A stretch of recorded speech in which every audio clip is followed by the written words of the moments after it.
Bonsoir mesdames et messieurs, soyez les bienvenus ici même dans ce collège des Bernardins. Vous y êtes chez vous tous les mardis soirs et je suis toujours aussi heureux de vous y accueillir. Vous le savez, la révolution numérique est déjà à l'œuvre dans nos vies quotidiennes. Eh bien, ce soir, je vous annonce que vous n'avez encore rien vu. En effet, le numérique va désormais s'intéresser à notre bonheur, en nous aidant à davantage prendre soin de nous-mêmes et puis aussi des autres. C'est en tout cas ce que deux de nos intervenants pensent et vont développer devant nous. Allons-nous vers un bonheur augmenté par le numérique? Rien que ça, c'est le sujet de ce débat. Avec Jean-Baptiste Stucklik. Jean-Baptiste Stucklik, vous êtes polytechnicien, psychologue, spécialiste de santé publique et vous avez écrit avec Christophe Deshaies, qui est à vos côtés, cet ouvrage. Alors je le présente tout de suite parce qu'il va évidemment être au cœur de notre rencontre de ce soir. Ce petit traité du bonheur 2.0 qui sort demain, donc on ne peut pas faire plus d'actualité, chez Armand Collin, et qui va donc nous servir de trame pour cette rencontre. Enfin, Christophe André, bonsoir, vous êtes psychiatre à l'hôpital Sainte-Anne à Paris, et puis vous êtes aussi un auteur prolixe. Alors on vous doit pas mal de petits ouvrages, enfin grands par leur renommée, chez Odile Jacob. Je présente entre autres ce Vivre heureux, psychologie du bonheur. Et puis plus récemment, je crois que c'est un livre qui est sorti il y a peu de temps, Se méditer jour après jour, chez l'Iconoclaste. C'est un ouvrage qui est déjà paru à plus de 200 000 exemplaires, c'est ça, ce qui dit l'importance de votre lectorat. Sans doute que les questions de bonheur attirent particulièrement nos contemporains, et on le comprend. Alors, justement, messieurs, on va commencer avec vous. Vous y croyez, ça c'est sûr, à ce que vous dites, à ce que vous écrivez. Vous dites notamment que, en conclusion de votre ouvrage, je commence par la conclusion, eh bien, vous avez contribué à montrer qu'à l'avenir radieux nous promettent ces technologies numériques, que vous qualifiez rien de moins de technologie du bonheur. Alors, est-ce que, au-delà de votre conviction que nous saluons, est-ce que c'est bien sérieux d'associer technologie numérique et bonheur? Est-ce que la question du bonheur n'est pas trop importante et sensible pour qu'on ose l'associer de cette façon-là? Qui est-ce qui commence? Jean-Baptiste Stucklik. Alors, effectivement, il y a un paradoxe actuellement d'oser dire la technologie peut nous apporter le bonheur, puisqu'on en entend parler essentiellement en des termes relativement critiques. Technologie créatrice de stress, créatrice d'addiction, créatrice de harcèlement, de cyberharcèlement. Sauf que nous avons découvert, en réalisant une étude internationale sur ces sujets, qu'effectivement, dans une approche presque pragmatique du bonheur, c'est-à-dire non pas considérer un bonheur éthéré, mais un bonheur qui consiste dans un état de satisfaction, d'harmonie avec soi, avec les autres, et en même temps la conscience de cet état de plénitude, et c'est d'ailleurs comme ça que l'a défini Robert Mizrahi dans son traité sur le bonheur et la joie, eh bien, ces technologies pouvaient nous aider pragmatiquement à la fois à être mieux dans notre corps, à la fois à être mieux dans notre manière d'appréhender la vie, de peut-être prendre du recul par rapport aux choses, de positiver, de se rappeler des choses agréables au lieu de se centrer sur des souvenirs négatifs. Et puis que par le fait de nous mettre en relation avec les autres, à découvrir leur réalité, leur point de vue, on pouvait aussi s'ouvrir sur le monde, on pouvait également être en harmonie avec les autres. Christophe Deshaies, ça c'est un point très important que de relever, que ces technologies, d'après vous, n'ont pas l'ambition de changer le monde, en revanche, de nous changer nous-mêmes, de nous aider à mieux nous connaître, mieux nous gérer. Alors c'est ça qu'il faut comprendre, c'est que pendant, en gros, l'informatique a 50 ans, et pendant, en gros, 45 ans, on a informatisé un certain nombre de choses en pensant que... on allait devant de tels lendemains qui chantaient que les gens n'avaient qu'à faire ce qu'on espérait, ce qu'on avait mis dans les ordinateurs. Ce qu'il faut bien comprendre, c'est que ce qu'on a vu là, c'est plus de 30 000 applications iPhone, etc. C'est des choses complètement nouvelles. C'est une nouvelle numérisation, c'est de nouveaux outils de conception assez différentes, pour ne pas dire radicalement différents de ce qu'on a fait jusqu'à présent. C'est en ça que c'est vraiment vertigineux. Et donc, c'est vraiment là où il y a quelque chose qui se passe aujourd'hui, nous semble-t-il. Alors, on va rentrer dans le contenu dans un instant de ce que ça représente, de ce qu'il y a dans votre ouvrage. Mais je voudrais avant ça demander à Christophe André, je dis bien, une première réaction sur cette mise en parallèle entre le bonheur, qui est un sujet que vous portez haut dans vos écrits et dans votre itinéraire professionnel, et cette réalité numérique. Ça vous choque, vous, qu'on associe les deux ? Oui, c'est vrai que ce n'est pas une association automatique. Pour la plupart d'entre nous, le bonheur, c'est bio, quoi. Le bonheur, c'est un coucher de soleil, un champ d'herbe, les vagues de la mer, la montagne. Donc, c'est pas du tout les écrans sur lesquels on se courbe et on se recroqueville. Maintenant, il faut se méfier des premiers mouvements, du prêt-à-penser, des jugements de valeur stéréotypés comme ça. Donc, ce que je voudrais dire en préambule, ça me permettra de pouvoir mieux débattre de façon contradictoire tout à l'heure, c'est que c'est un bon livre. C'est un bon livre qui est intéressant, on apprend des tas de choses. C'est un livre qui est documenté, où il y a vraiment beaucoup de références de tous ces travaux que vous êtes allés explorer, chercher pour argumenter, pour étayer vos thèses. Donc c'est vraiment un livre intéressant. Maintenant, quant à la thèse qu'il défend, je serais plus réticent, disons que la promesse du livre, mais c'est peut-être lié aussi à mon travail. Moi, je suis médecin. Mon souci, c'est la santé des gens. Et c'est vrai qu'a priori, actuellement, on a beaucoup plus d'études qui montrent qu'il y a quand même un problème avec la surutilisation des écrans. Alors c'est une question de bon dosage, certainement, on sera amené à en reparler, mais qu'on a tout de même un problème avec l'invasion de ces écrans dans les moindres recoins de notre vie quotidienne.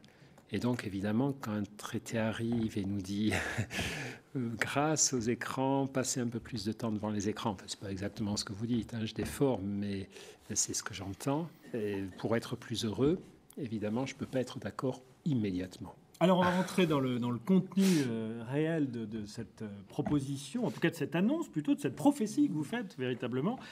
Vous nous annoncez donc, dans les domaines suivants, des inventions nouvelles.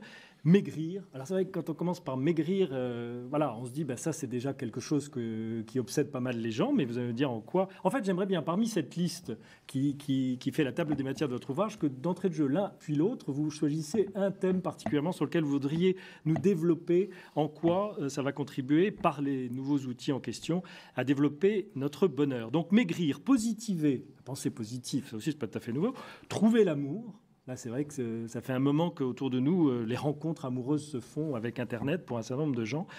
Aider les parents et enfants, la question de la parentalité. Bouger plus, ça revient à maigrir. Mieux vieillir, mieux vivre au travail. Alors, qu'est-ce qui veut commencer, Christophe D. Écoutez, on va commencer par le chapitre numéro 1, celui qui vous a interpellé. Maigrir. Voilà. Vous avez tous avec vous un smartphone. En gros, quand on achète un téléphone aujourd'hui, 1 sur 2 est un smartphone. Et dans la salle, je pense que c'est plus qu'1 sur 2. Un smartphone, ça veut dire qu'il fait aussi appareil photo, pas seulement téléphone. Donc c'est super, vous avez toujours avec vous la possibilité de prendre quelque chose en photo. Alors je vous annonce aujourd'hui très clairement et très précisément, si vous prenez en photo tout ce que vous mangez et que vous le postez sur Facebook, vous allez maigrir, c'est prouvé. Mais ça intéresse qui, ce que j'ai dans mon assiette ? Eh bien non, justement, les mécanismes qui sont derrière, parce que derrière, quand je dis ça, évidemment, j'ai bien l'impression de provoquer un peu. Pourquoi ça marche ? C'est ce qu'on a essayé de chercher dans ce livre. C'est pas tellement de recenser les plus de 30 000 applications qui sont bientôt 40 000 dans 2 mois et ainsi de suite. C'est les moteurs, les leviers qui sont derrière. En fait, quand on demande aux gens combien de décisions on prend sur l'alimentation ou la boisson par jour, en moyenne, les gens disent 15. La réalité, c'est 220. 93% de nos décisions sont complètement en pilote automatique. Le fait de s'obliger à prendre en photo, ça veut dire qu'on va prendre conscience qu'on va manger cette triple choucroute chantilly, alors que j'avais dit que vraiment j'allais faire un effort. Bon. Donc c'est une espèce de surmoi, de conscience comme ça un Jiminy Cricket, voilà, une espèce de Jiminy Cricket qui, comme sur l'épaule de Pinocchio, lui dit les bonnes actions, les mauvaises actions. Parce qu'on est en pilote automatique. Pourquoi est-ce qu'on va toujours au même supermarché? C'est pas parce que c'est le meilleur, c'est parce que c'est le plus pratique, il est à côté de chez nous, et surtout, les rayons, on les connaît bien, et de toute façon, ce qu'on achète, c'est à 80% ce qu'on a acheté la dernière fois. Bon. Donc on est en pilote automatique. Alors ça marche bien. Et à partir du moment où je prends conscience en fait, ça fait longtemps que les nutriciens nous disaient, vous pouvez prendre un papier et un crayon, et ça marche très bien comme technique, hein, et puis vous notez tout ce que vous mangez. Ça sert à calculer les calories, mais surtout, ça sert aussi à prendre conscience. Et c'est éminemment fastidieux, et au bout d'un mois, 2 mois, 6 mois, vous finissez par laisser tomber. Donc la photo, ça va plus vite. La photo, ça va plus vite. Et il y a le deuxième, c'est comme les lames de rasoir, il y a le deuxième qui... Si vous postez ça sur Facebook, ça veut dire qu'on utilise la pression sociale, ma triple choucroute chantilly. Non seulement je m'aperçois quand je vais prendre la photo que je ne suis pas raisonnable, mais en plus je sais d'avance tous les commentaires qui vont apparaître sur mon statut Facebook si jamais je poste vraiment cette photo de ce que j'ai mangé. Christophe Day, est-ce que l'obésité recule aux États-Unis alors avec ça? Alors, c'est peut-être un peu tôt pour le dire. Effectivement, tout ce qu'on voit, pour beaucoup, viennent des États-Unis. Donc, effectivement, c'est pas un hasard. C'est parce qu'ils ont effectivement des problèmes. On va en parler tout à l'heure, sans doute, sur le chapitre, entre guillemets, entreprises. Il y a énormément de choses qui se passent dans les entreprises, et y compris sur des programmes d'amincissement, d'équilibre, etc. Et on voit effectivement, en tout cas, les gens qui sont le plus en problème de santé, le groupe le plus à risque, la moitié de ce groupe-là redescend d'un cran, d'une catégorie, ce qui en termes de soins, de santé publique, d'argent, est absolument considérable. Mais bon, là, Christophe André, là, juste tout de suite, une réaction à chaud. Ça marche? Enfin, on comprend assez bien de quoi il s'agit, espèce de surmoi qui vient m'alerter. Oui, enfin, ça marche. On peut pas. Il faudrait plusieurs études. L'idée fait sens. Oui, ces histoires de troubles des conduites alimentaires, c'est un peu comme le sevrage tabagique. C'est-à-dire que il n'y a rien de plus simple. Je crois que vous citez la phrase d'ailleurs sur le sevrage tabagique dans votre livre. C'est très facile de s'arrêter de fumer, disait un grand fumeur. Moi, je l'ai fait des dizaines de milliers de fois dans ma vie. Le problème, c'est que je recommence à chaque fois. Actuellement, on est très inquiet, très perplexe, voire très critique par rapport aux histoires de régime, de contrôle des prises alimentaires. On appelle ça l'orthorexie, l'obsession de ce que je mange, la quantité, etc., la qualité, parce qu'on s'aperçoit que sur le long terme, ces histoires ne sont pas forcément si efficaces que ça. Alors, ce qui est probable, c'est que ce type d'aide, photographier ses aliments ou noter tout ce qu'on mange, fonctionne pour une partie des patients. C'est ce qu'on ne sait pas encore très bien. De là à généraliser à l'ensemble des personnes, c'est là où c'est un petit peu plus compliqué. Donc, ce sont des travaux peut-être prometteurs, mais en tout cas qui nécessitent qu'on valide un petit peu plus, qu'on verrouille un peu plus. Le second souci que ça peut poser, je joue le rôle du contradicteur, hein, je suis désolé, sinon vous ne m'auriez pas invité si on était tous les trois d'accord. Le second souci que ça peut poser, c'est qu'à notre avis, ces problèmes d'alimentation, il faut peut-être pas trop y mêler d'émotions négatives supplémentaires. C'est-à-dire, vous parliez de la honte. C'est vrai que la honte est un facteur pour modifier mes comportements. Si je sais qu'un comportement que je vais avoir sera exposé au regard de tout le monde et que ça provoquera un jugement défavorable, évidemment, je vais m'abstenir. D'ailleurs, ça, ce sont les bons côtés de la honte et de la culpabilité. Par contre, souvent, quand on a des problèmes, des troubles des conduites alimentaires, on est déjà habité par beaucoup d'émotions négatives. Donc là, on se rajoute un petit peu la perspective d'une émotion négative supplémentaire en ayant honte de ce qu'on a mangé. Donc, je ne sais pas si c'est bien, mais ça peut l'être peut-être pour certaines personnes. Donc là, je dirais... Attention, ce n'est pas forcément le meilleur moyen pour la plupart des gens, par exemple. Oui. Juste pour rebondir quand même. Christophe Day. En fait, ce qu'il faut bien comprendre, c'est pour ça que ça s'appelle 2.0, c'est que l'utilisateur fait son marché et va choisir ce qu'il utilise ou pas. Donc l'option « je mets sur Facebook » est une option parmi d'autres. Donc je peux ne pas me sentir à l'aise, donc je ne le fais pas. Je peux aussi mettre ça sur une plateforme particulière où on partage que dans une communauté de gens que je ne connais pas très bien, mais qui ont tous un problème de surpoids, ce qui n'est pas du tout la même chose. Donc on voit qu'on a plusieurs leviers à activer.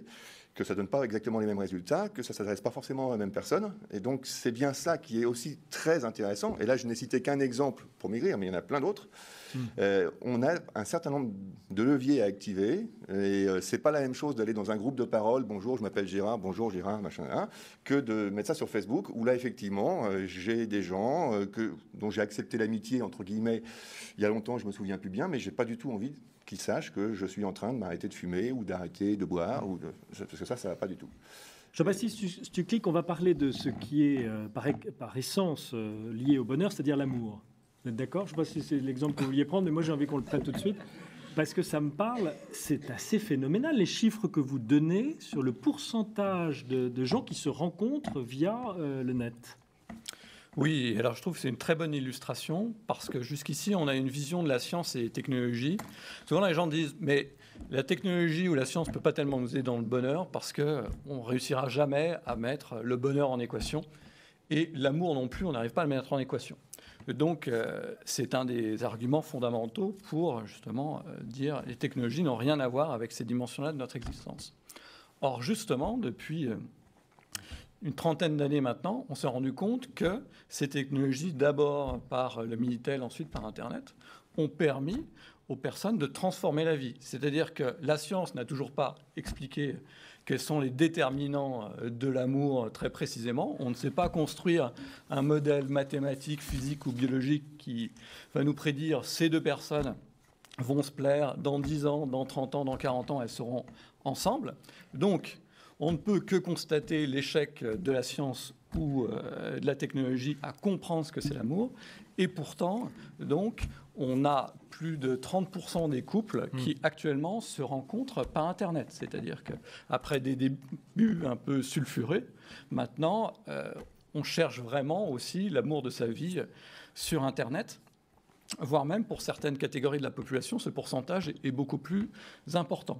Typiquement pour les seniors, on s'est aperçu que c'est un marché extrêmement important pour les personnes qui sont en situation de veuvage, par exemple, et qui, grâce à Internet, vont réussir à se rencontrer alors qu'elles sont séparées de plusieurs centaines ou de milliers de kilomètres. Donc, une des grandes réussites aux États-Unis dans le domaine, c'est Silver Single, donc qui réussit à mettre en rapport des seniors qui cherchent l'amour. Donc là, il y a une sorte de rationalisation de ce qui est par essence jusque-là le hasard de la rencontre amoureuse. Là, je suis un homme, je cherche une femme ou un homme et je suis dans telle région et j'aime telle chose. Voilà, c'est ça la base de ces... Il y a une sélection que je fais moi-même dans ma demande et qui doit rencontrer une offre, si je puis dire, ou une autre demande.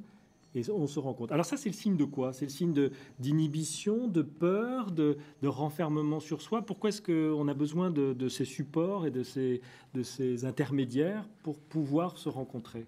C'est signe d'évolution sociale très très profonde. D'une part, effectivement, l'accroissement de la solitude. Les personnes sont de plus en plus isolées parce que les familles ne fonctionnent plus comme autrefois. Elles sont éparpillées aux quatre coins d'un pays. Les liens sont moins solides. C'est aussi l'accroissement des attentes. Alors, c'est pour le meilleur et pour le pire. C'est vrai que vous parliez des endeuillés, des veufs et des veuves. Autrefois, quand on perdait son conjoint, après, je sais pas, 40 ou 50 ans, voilà, on ne cherchait pas à se remarier. Aujourd'hui, on souhaite ça. Donc ça, c'est plutôt quelque chose de bien. Ce qui met mal à l'aise, une fois de plus, mais peut-être pour des mauvaises raisons, c'est effectivement la marchandisation du futur conjoint. On rentre des critères, on fait un peu comme si on allait acheter une voiture, on veut qu'elle consomme tant, etc., etc. Bon. L'autre chose qui me met un peu mal à l'aise, mais honnêtement, moi je ne suis pas un expert de ces recherches de conjoints sur Internet, c'est que parmi les personnes avec qui j'en parle ou parmi mes patients, tout le monde y va par défaut. C'est-à-dire on va chercher son conjoint sur Internet parce qu'on n'y est pas arrivé autrement, parce que c'est trop fatigant, trop compliqué, parce qu'on a peur aussi des véritables rencontres qui mettent en danger. Et là, ça donne un petit sentiment de sécurité supplémentaire, sans doute un peu illusoire, parce qu'il y a aussi beaucoup de casses, beaucoup de personnes qui sont allées un peu, puis qui sont effrayées par les prédateurs. Par exemple, beaucoup d'hommes vont sur tous ces sites de rencontres en tant que prédateurs sexuels, parce qu'évidemment, c'est extraordinaire pour avoir des rencontres rapides, passer à l'acte rapidement. Donc, je crois que c'est le problème général posé par l'irruption de ces nouvelles technologies dans notre vie, c'est que d'une part, elles apportent peut-être effectivement des bonnes choses.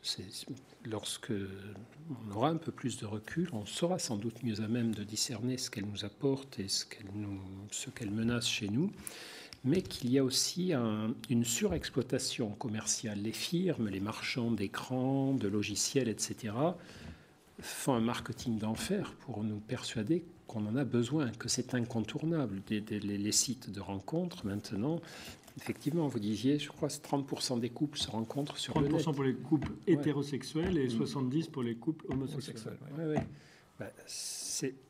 Ça devient un argument alors que ça ne devrait pas en être un. Peut-être que c'est pas. Je ne sais plus quel humoriste se disait, c'est pas parce qu'ils sont tous du même avis qu'ils ont raison. Quoi. Il le disait de façon plus drôle que ça. Et moi, personnellement, qu'on me dise 30, 40, 90% des couples se rencontrent grâce à ces sites, ça ne m'impressionne pas, dans la mesure où ce que je souhaite, c'est que cette rencontre les rende heureux, soit durable, etc. Donc, je ne sais pas si on a des études, d'ailleurs. Est-ce qu'en faisant votre bouquin, vous avez vu des études sur, même si c'est peut-être un peu tôt, la fiabilité des couples Internet versus la fiabilité des couples bio? Alors, c'est un peu tôt et très probablement, plus le temps va passer et plus les biais seront tels que ça ne sera pas possible de faire ces études. Par contre, sur du temps long, on s'aperçoit quand même qu'une partie des choses... Avant, on se mariait dans un village. De toute façon, il fallait faire son choix dans le village. Quand vraiment on avait de la chance, on avait l'autorisation d'aller à pas plus d'une journée à pied, etc. Bon. Au bout d'un moment, il fallait se renouveler un peu. Voilà, l'urbanisation a déjà déclenché tout un tas de phénomènes. On a rencontré dans d'autres communautés, les gens vont plus longtemps à l'école, donc ça a été un facteur de mixité sociale. Aux États-Unis, par exemple, ces sites ont, de manière absolument certaine, développé les mariages interraciaux. Nous, interraciaux, c'est un mot pas très politiquement correct. Aux États-Unis, on peut le dire comme ça. Ce n'était pas du tout une pratique courante, c'est le moins qu'on puisse dire. Et ça a complètement désinhibé et développé cette pratique. Tout à l'heure, on a des sites. Ce qu'il faut bien voir, c'est que là, la vision que vous avez, elle porte sur, on va dire, l'historique des sites de rencontres. Il sort des concepts de sites de rencontres quasiment tous les jours avec des nouveaux angles, des nouveaux axes. Donc, par exemple, un des axes, c'est de développer les rencontres, entre guillemets, communautaires. Bon. Vous avez des centaines de milliers de couples qui se font en Inde. On voit très bien comment se font les mariages en Inde. En gros, c'était le patriarche qui décidait et on n'avait droit à rien. Le simple fait d'avoir sur Internet la possibilité d'accéder à l'ensemble du monde des bons Indiens, mais qui sont peut-être aux États-Unis ou ailleurs, ça devient quasiment un jeu familial. Et donc, les promises qui n'avaient droit à absolument pas leurs mots, aujourd'hui, peuvent participer à la discussion. Donc, ça transforme vraiment énormément de choses. Alors, il y a évidemment, comme toujours, du pas très bon, mais il y a aussi énormément de choses, y compris du lien social dans tout ça. Donc, oui. Moi, un des soucis que je me pose par rapport à ces sites de rencontres, c'est leur logique d'évolution vers, par exemple, les rencontres extra-conjugales, puisque ça fait 1 an ou 2 qu'on voit dans le métro d'énormes panneaux sur, voilà, un petit rapport sexuel en toute sécurité, sans que votre conjoint soit au courant, ou lors d'un voyage. La publicité. Une incitation, bien sûr, la publicité incite à ça. Donc, la question, c'est pas la même chose, je suis d'accord, mais la question qu'on peut se poser, c'est est-ce qu'il n'y a pas quand même une logique marchande tellement intelligente, diabolique et inexorable que finalement ces outils sont condamnés à être dévoyés? Ça, c'est un des grands problèmes de la technologie. Est-ce que ça n'est pas dans leur logique d'aller trop loin pour vendre beaucoup plus, gagner encore plus d'argent? Alors, on va se mettre d'accord tout de suite. Ça fait maintenant 20 ans que j'observe les technologies numériques. Il y a un sociologue en France qui s'appelle Philippe Malin, qui était vraiment un des premiers, qui a bossé dessus sur le numérique depuis les débuts du Minitel, avant même que ce soit commercialisé. Vous ne pourrez pas trouver un argument sur les technologies numériques dont la contraposée ne soit pas juste. Donc tout ce que vous pouvez dire positif, le négatif existe, et inversement. C'est un lieu de liberté, donc on peut produire.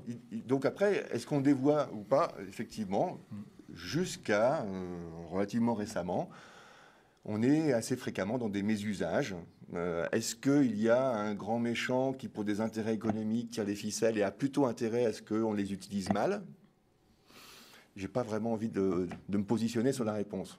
Parce que nous, ce qu'on a trouvé, c'est que là, il y a vraiment des nouvelles technologies qui sont conçues complètement autrement et qui sont, entre guillemets, mises dans les mains des utilisateurs potentiellement. Ce n'est que le début, donc ça va s'améliorer beaucoup, et qui sont d'une nature différente, et dont le but du jeu, c'est justement de reprendre un petit peu, en fonction de ses objectifs, ce qu'on a envie de faire.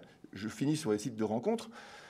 C'est pas seulement des listes, parce que ça prend un temps fou, des listes. Donc après, on a dit, tiens, c'est l'ordinateur qui va faire en fonction des critères. Mais vous avez des sites aujourd'hui, dont l'un a été primé en 2011 comme le plus créatif. Ça ne marche pas sur des profils, ça marche sur une proposition. Et pourquoi ne pas aller à un vernissage de tel artiste dans telle galerie, tel jour, telle heure? Et on ne sait pas qui vient. Donc là, on est dans le hasard pur, parce que certains ont éprouvé le besoin de remettre du hasard. Donc, ça vous voyez, ressemble un peu plus à la vraie vie, du coup. Non mais, en fait, il n'y a aucune limitation, sauf celle de notre imagination. Et la bonne nouvelle qu'on apporte ce soir, c'est que vous ne pouvez pas aujourd'hui trouver une créativité plus débridée que dans ces nouvelles technologies. On ne vous avait absolument pas averti que Facebook arriverait un jour, et c'est devenu un phénomène de société. Le prochain Facebook, tout le monde le cherche. Je prends les paris. Je ne sais pas quelle sera la société, mais ça sera... Oui, mais on n'a pas encore le recul suffisant, puisque vous parlez de Facebook, pour savoir effectivement ce qui, du point de vue des côtés privatifs de notre existence, les conséquences que ça va avoir. Enfin, on dit déjà aux jeunes, faites attention à ce que vous mettez par rapport à l'employeur futur que vous aurez. Et là, il y a des moteurs de recherche. Ça. Comment ? C'est déjà passé, ça. Il y a des moteurs, il y a des moteurs de recherche qui arrivent, n'est-ce pas, qui vont permettre de croiser dans une ville les goûts des uns et des autres pour trouver des profils de gens. Bon, là, il y a quand même une inquiétude qui va peut-être naître et un retour en arrière de certaines personnes en disant j'en ai peut-être trop dit sur ces réseaux sociaux.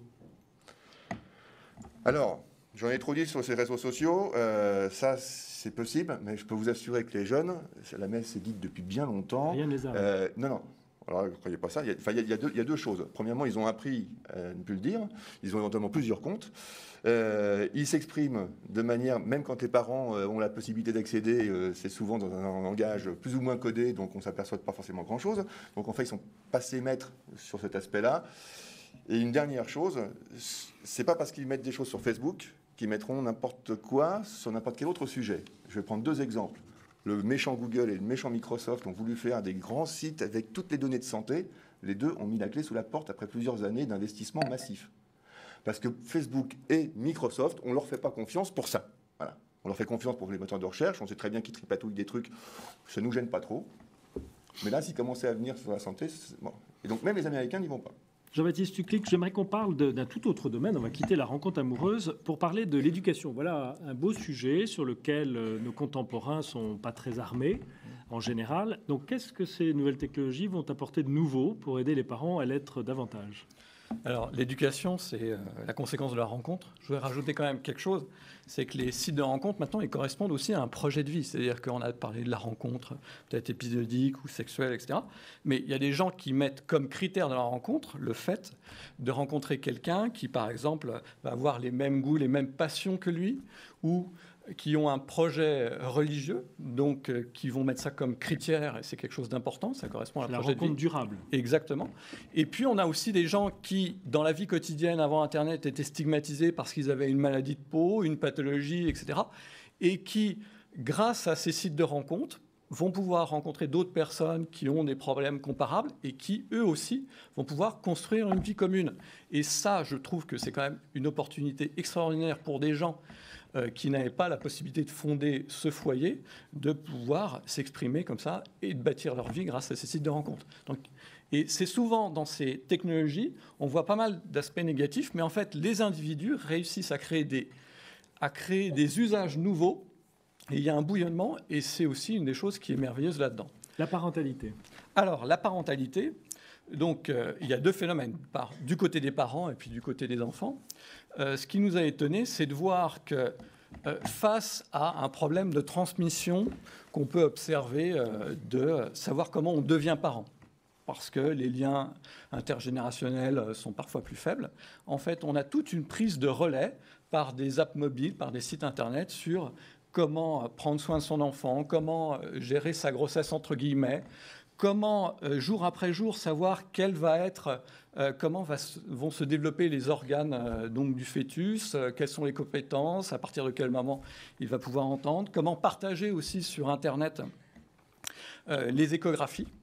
Et ensuite, ce qui est très intéressant, c'est de voir comment, de manière communautaire, les parents, et notamment les mères, mettent en place donc des blogs, des forums, où elles vont partager toutes leurs expériences au quotidien. Alors, pour les familles standards, entre guillemets, mais également pour les mères d'enfants handicapés qui vont parler de leur expérience, qui vont s'échanger des trucs.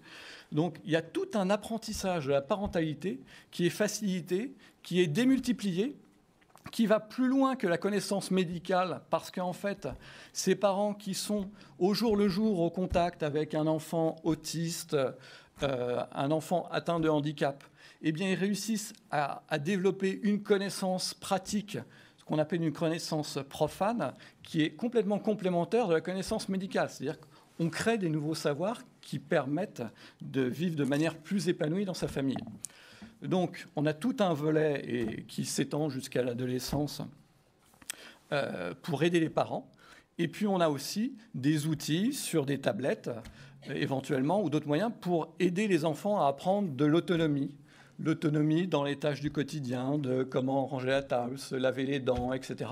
De faire une sorte de suivi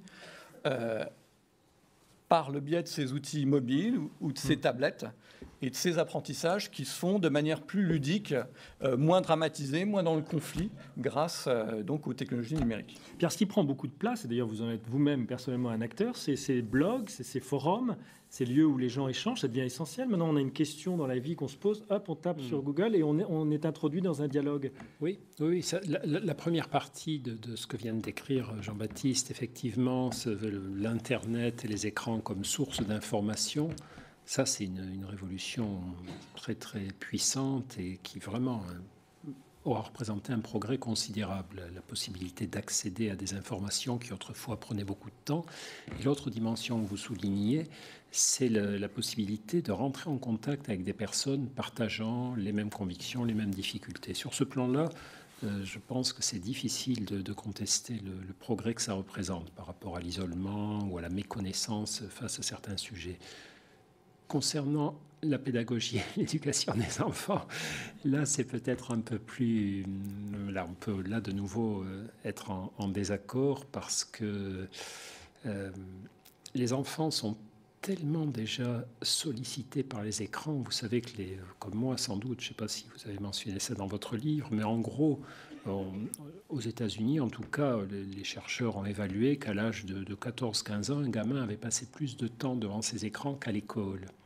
Donc quand on sait ce qu'on va voir sur les écrans, c'est principalement du sexe et de la violence en général, c'est pas un très bon signal.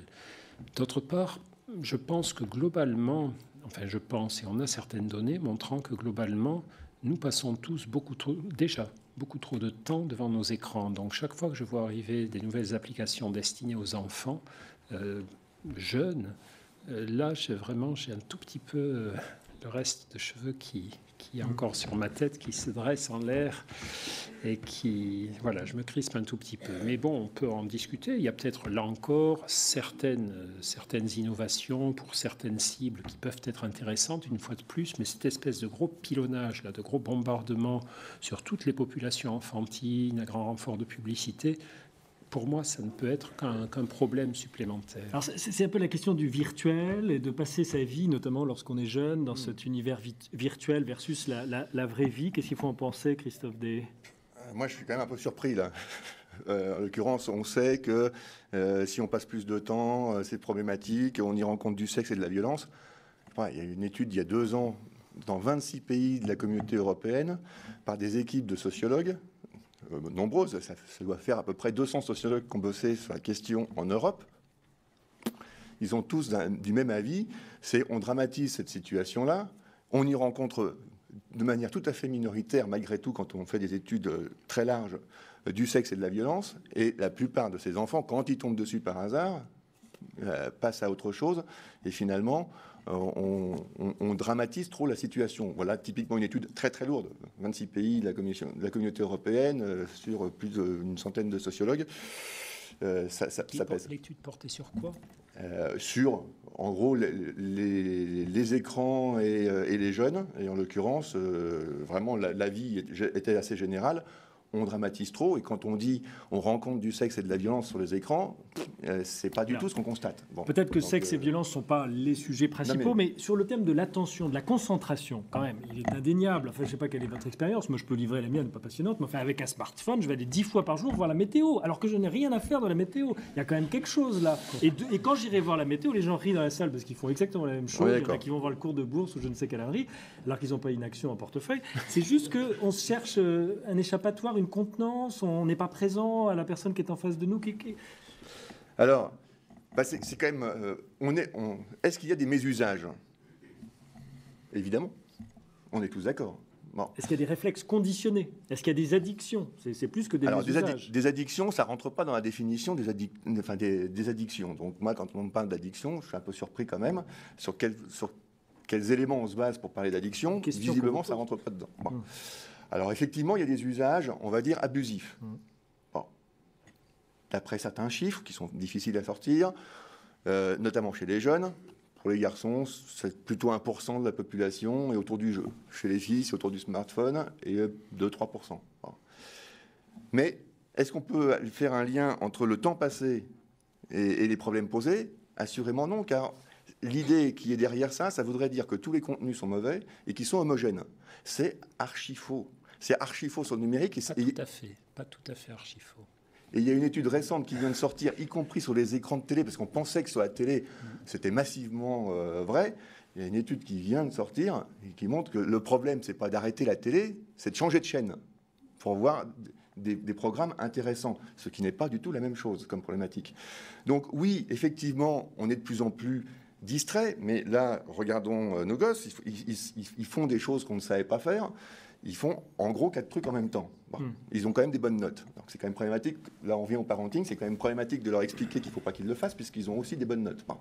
Moi, quand j'ai voulu faire deux trucs en même temps la dernière fois, c'était au distributeur de billets. Non, je vous rassure, hein, je suis reparti avec ma carte. mais j'ai oublié les billets. Bon. Donc vous voyez, je suis déjà vieux, donc ça c'est un problème. Alors en fait, on sait très bien... Il y a des applications pour mieux vieillir, hein, voilà. Vous êtes au courant? Tout à fait. On va y revenir, mais vous ne croyez pas si bien dire, c'est absolument passionnant. En l'occurrence, on ne fait pas, le cerveau ne fait pas 4 choses en même temps, mais on zappe de plus en plus vite. Bon. Donc si ce qu'on est en train de dire, c'est que ces technologies sont en train de transformer notre cerveau, c'est une tautologie. Ça n'a pas commencé avec les technologies numériques, ça commence depuis le début de l'humanité quasiment, dans un temps long. Oui, on est des mutants et on est en train de changer, etc. Donc effectivement, c'est une évidence qu'on est en train de changer des choses. C'est sûr. Oui, j'ai plein de... C'est là on rentre dans le dur. Je me doute. On rentre dans le dur.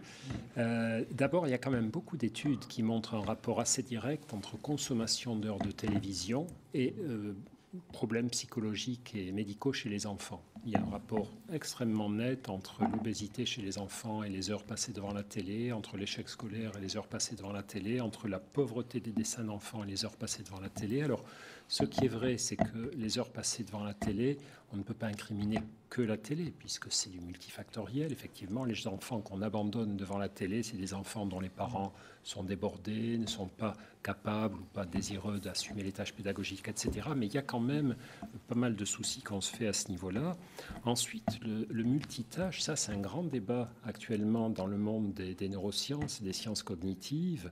En gros, la conviction qu'on a, c'est que ce cerveau multitâche, cette nouvelle génération d'enfants capables de faire des tas de choses à la fois, ça ne marche pas. C'est que chaque fois qu'on étudie au laboratoire de neurosciences un cerveau en train de faire 2 choses en même temps, il les fait plus mal toutes les 2. Les seules capacités multitâches que peut avoir le cerveau, c'est pour des choses extrêmement simples. Des aptitudes de lézard, de grenouille, c'est-à-dire on est face à un écran, il faut surveiller à la fois l'hélicoptère et le sous-marin, et là, l'approche ou l'éloignement, ça on peut faire, mais dès qu'on est face à des tâches complexes, le multitâche, ça ne fonctionne pas, ça ne marche pas. Donc ce grand mythe du nouveau cerveau, etc., c'est un mythe absolument, et on a plutôt la conviction que l'usage répété des écrans, en gros, stimule chez les usagers, qu'ils soient enfants ou adultes, mais c'est beaucoup plus grave chez les enfants, c'est comme toutes les pollutions, ça frappe beaucoup plus les personnes vulnérables, stimule chez nous, humains, un seul type d'attention. Vous savez qu'il y a 2 types d'attention. Il y a l'attention bottom-up, c'est-à-dire l'attention ascendante, on pourrait appeler ça l'attention réactionnelle, c'est ce qui se passe quand vous êtes assis dans la rue et que vous tournez la tête dès qu'il y a un bruit ou dès qu'il y a un scooter rouge ou une voiture ou une robe rouge qui passe. Voilà, vous réagissez à tout ce qui est là.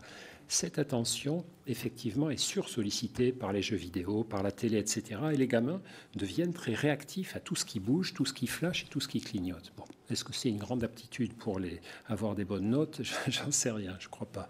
Et après, il y a une autre attention, qui est une attention top-down, une attention décisionnelle. C'est celle qui nous est nécessaire quand on est face à quelque chose qui ne clignote pas, qui ne bouge pas, qui ne remue pas, qui ne fait pas de bruit. Cette attention-là, effectivement, elle n'est jamais ou très peu, elle n'est pas sollicitée par les médias parce qu'elle ne rapporte rien, elle ne rapporte pas d'argent. Et quand vous êtes en train d'essayer de lire un article sur Internet, vous ne pouvez pas le lire tranquillement, en tout cas sur beaucoup de sites, parce que vous allez avoir des petites icônes qui clignotent. Alors on sait exactement où il faut les mettre pour que la personne interrompe sa lecture et regarde l'icône. Il ne faut pas que l'icône soit toujours immobile, il ne faut pas qu'elle remue tout le temps, il faut qu'elle soit tantôt immobile, tantôt remuante, il faut qu'elle soit en haut à droite, etc. Donc, je ne suis pas sûr que ce grand changement soit une si bonne chose que ça. Et enfin, vous avez raison, dès qu'il y a un changement social, dès qu'il y a un changement dans notre univers technologique, ça modifie notre cerveau. Dès qu'on fait quelque chose, dès qu'on fait un apprentissage, je joue régulièrement à un jeu vidéo, j'apprends à jouer du violon, j'apprends à lire, il y a un phénomène qui s'appelle la neuroplasticité, notre cerveau se réorganise, etc. Bon. C'est ce qui s'est passé pour la lecture. Quand l'homme a inventé la lecture, il y a quelques milliers d'années, l'écriture et la lecture, eh bien, notre cerveau a appris et il s'est modifié en conséquence. La différence, par exemple, avec la lecture, qui, à mon avis, est avec l'invention de l'écriture, qui a été une invention de la même importance que cette irruption du numérique et du digital. Je pense que ce sont des révolutions dans l'histoire de l'humanité. En ce sens, je partage tout à fait vos convictions qu'il faut s'y intéresser de façon très approfondie. La différence, c'est que l'écriture et la lecture, ça a pris des centaines, voire des milliers d'années pour que peu à peu, tout le genre humain sache lire. Là, aujourd'hui, je crois que 80% des humains sur la planète savent lire et écrire, ce qui est merveilleux. Alors que maintenant, une chose qui arrive, elle est déjà dépassée. Dépassée. Puis surtout, ça nous a été imposé, balancé. C'est un vrai bombardement pour des raisons marchandes, pour des raisons marketing. Et là, on est dans une phase où on n'a pas encore bien appris les modes d'emploi de tous ces outils et où ils peuvent avoir des effets néfastes, notamment sur les gamins. Alors, on va donner la parole à Jean-Baptiste Tuclic. La parole est à la Défense. Oui, alors vous avez cité donc ces nombreuses études sur la télévision qui sont notamment compilées dans l'ouvrage TV Lobotomie, donc vous avez lu et que j'ai lu également, et d'ailleurs dont l'auteur expliquait que si vous laissez votre fille adolescente regarder Desperate Housewives, vous augmentez significativement les chances qu'elle tombe enceinte. Et d'ailleurs, je dois être un parent irresponsable puisque je laisse ma fille adolescente regarder Desperate Housewives. Alors ces études-là, elles ont été menées effectivement sur une trentaine d'années. Ce qui est intéressant et ce qu'avait commencé à mentionner donc Christophe Dehaye, c'est cette étude de l'Association américaine de pédiatrie qui a montré qu'en fait des enfants de jeune âge qui regardaient à la télévision des programmes considérés comme prosociaux, en fait, avaient réussi à développer des capacités d'empathie et de relations sociales qui étaient supérieures à celles du groupe témoin qui n'avait pas ou peu regardé la télé. Donc en fait, ce dont on se rend compte, alors peut-être que l'aspect négatif, justement, les émotions négatives ont pris le pas dès le début et ont entaché toutes ces études sur les écrans et la télévision, mais qu'en gros, on est capable de stimuler ces compétences d'empathie, et pas seulement celles qui sont liées aux réflexes, au fait de pouvoir tirer dans un coin, les capacités spatiales. Et ce qui est très intéressant et qu'on a découvert avec cet ouvrage, c'est qu'en fait, les nouvelles technologies peuvent stimuler des émotions chez nous et des émotions positives et nous faire entrer en résonance de manière positive, nous rendre plus généreux, plus solidaires, permettre aux gens de se mobiliser, que ce soit par exemple par des actions flash sur le site d'Amnesty International, de faire des manifestations de solidarité par SMS, les flash mobs. On a pu le voir par exemple pour la défense des sans-papiers il y a quelques années. Et ce qu'on aperçoit, c'est que cette capacité de générer des émotions positives, elle fonctionne à tous les âges de la vie, et elle fonctionne aussi, par exemple, pour les personnes âgées. C'est-à-dire qu'on s'est rendu compte que des personnes qui étaient atteintes de la maladie d'Alzheimer dans les premiers stades, si on leur faisait porter un mini appareil photo qui prend des photos toutes les 30 secondes, en fait, en regardant ces photos-là de manière étonnante, on multipliait par 10 la capacité de remémoration de ces personnes âgées, d'événements, mais surtout d'événements partagés avec leur famille, leurs enfants. C'est-à-dire on les fait regarder ensuite les photos qu'ils prennent. Voilà. Et alors, parce qu'apparemment, ça stimule donc des parties différentes, des zones cérébrales différentes. Et en fait, ce qui est intéressant, c'est que ce n'est pas seulement un gain cognitif, c'est que c'est un gain dans la communication avec la famille. C'est-à-dire que des familles où le lien était complètement coupé parce que vous aviez quelqu'un atteint de la maladie d'Alzheimer qui disait « Mais non, ça ne me rappelle rien cette photo, mais qui sont ces étrangers ?» Enfin, vous connaissez ces situations qui sont complètement déchirantes. En fait, on a été capable de recréer un lien émotionnel. Et ce qui est étonnant, c'est que ces dispositifs-là, on les a testés sur les seniors. Ensuite, on les a testés chez des malades d'encéphalopathie et de certaines formes particulières. Et à nouveau, il y avait ces effets positifs. Ensuite, on les a testés sur les personnes qui avaient 40 ans. Et ça crée aussi ces effets positifs, cognitifs et d'émotion. Et sur des jeunes de 20 ans également. C'est-à-dire qu'on se rend compte qu'on est capable de stimuler très positivement à la fois nos émotions et notre manière d'interagir avec les autres. Et ça, c'est une grande découverte et qui n'avait pas été mise au jour par des études précédentes. Christophe André, en fait, il y a un enjeu d'éducation derrière tout ça.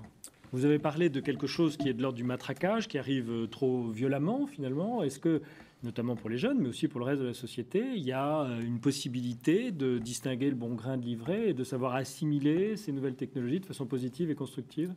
Il y a deux choses. Il y a le canal et le contenu. Ce que vient de rappeler Jean-Baptiste, effectivement, c'est qu'il y a des contenus qui sont des contenus prosociaux, des contenus stimulant nos émotions positives ou nos capacités d'agir de manière prosociale. C'est un peu le casse-tête d'ailleurs des fabricants de jeux vidéo qui s'aperçoivent qu'on achète plus facilement un jeu de castagne ou de poursuite ou d'action physique qu'un jeu centré sur altruisme ou gratitude. Donc une fois de plus, il ne s'agit pas de diaboliser les nouvelles technologies. Elles sont un progrès, elles sont dans le paysage. Donc quoi qu'on pense, quoi qu'on fasse et quoi qu'on dise, elles resteront là.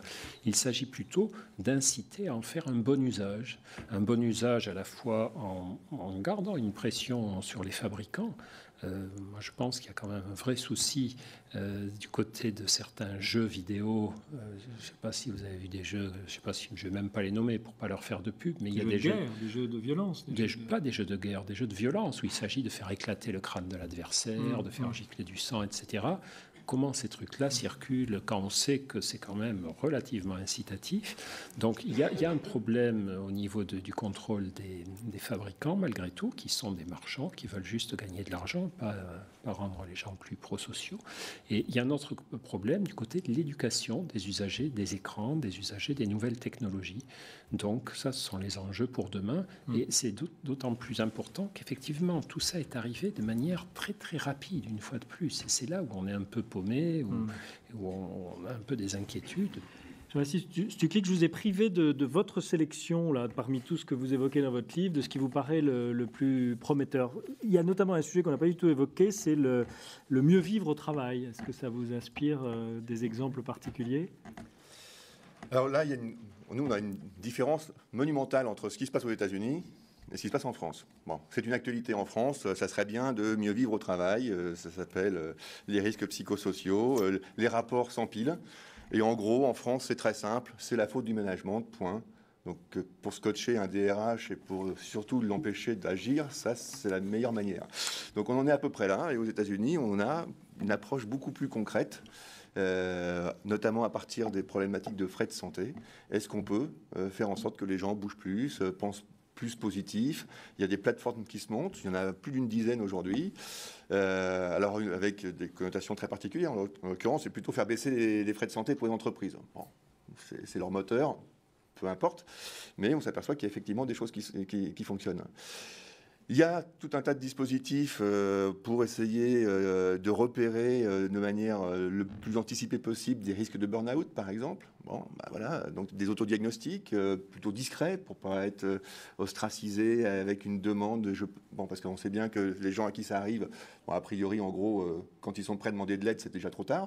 Donc, il y a tout un tas de dispositifs qui sont en train de sortir et qui sont... alors là, c'est toujours pareil. On en est au début, donc on peut retrouver un certain nombre de défauts à certains, mais il y a vraiment un mouvement de fond et une problématique culturelle qui est assez différente entre ce qui se passe aux États-Unis, où là, il y a vraiment un mouvement de fond. Il y aura sûrement des choses à redire parce qu'on essuiera forcément des plâtres. Et puis ici, où ça bouge pas trop, mais néanmoins, il y a quand même tout un tas de dispositifs qui seraient tout à fait possibles à utiliser. Alors Jean-Baptiste Tuclic, vous n'avez pas gardé la parole parce que vous ne voulez pas nous dire ce qui est pour vous le plus prometteur dans tout ce qui vient. Ah si, tout à fait. Mais donnez-nous juste l'illustration, le thème. Le thème le plus prometteur, c'est tellement foisonnant. Le vôtre. Le mien, c'est cette stimulation émotionnelle. Stimulation émotionnelle à travers, par exemple, quel type d'application? Alors, à la fois, je vous l'ai dit, par donc, ces appareils photo, le Life Login, et puis ce qu'on appelle les journaux de gratitude. C'est-à-dire, alors, Christophe André pourra en parler mieux que moi, mais on s'aperçoit qu'on a quand même spontanément tendance à plutôt retenir des événements qui sont négatifs. Et puis, on s'est rendu compte, d'ailleurs, que les personnes qui étaient déprimées avaient encore plus tendance à se remémorer des événements négatifs que... Donc là, on est invité à se souvenir des bonnes choses dans son Exactement. existence. Et à les partager avec ceux qu'on aime. Très bien, vous avez compris. Je vous renvoie au petit traité du bonheur 2.0. Ce ne sera peut-être pas le bonheur immédiat, mais en tout cas, ça vaut le coup de tenter. Et puis les classiques, je vous rappelle, Christophe André, Vivre heureux. Je ne sais pas s'il est question de numérique dans votre ouvrage. Non. Pas du tout. Vous êtes vraiment de la vieille école. De même que dans Méditer jour après jour, vous dites « J'aimerais vous initier à cette expérience qui a changé ma vie ». Toujours pas de numérique ? Sans écran. Ah là là, c'est malheureux. Allez, bonsoir et à très bientôt. Au revoir.